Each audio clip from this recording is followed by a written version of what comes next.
Now let's review this figure 20-25 that covers all indoor dry type transformers of over 35,000 volts.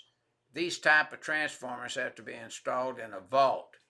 Now you see the vault is fire resistant, non-combustible material in accordance with 450.21 SIAs in CAR.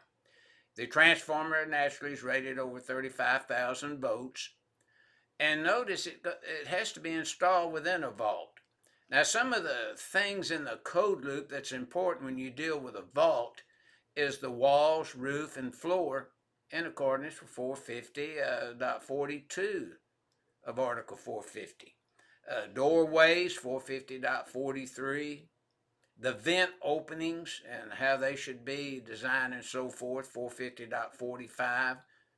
Drainage would be in 450.46 when needed.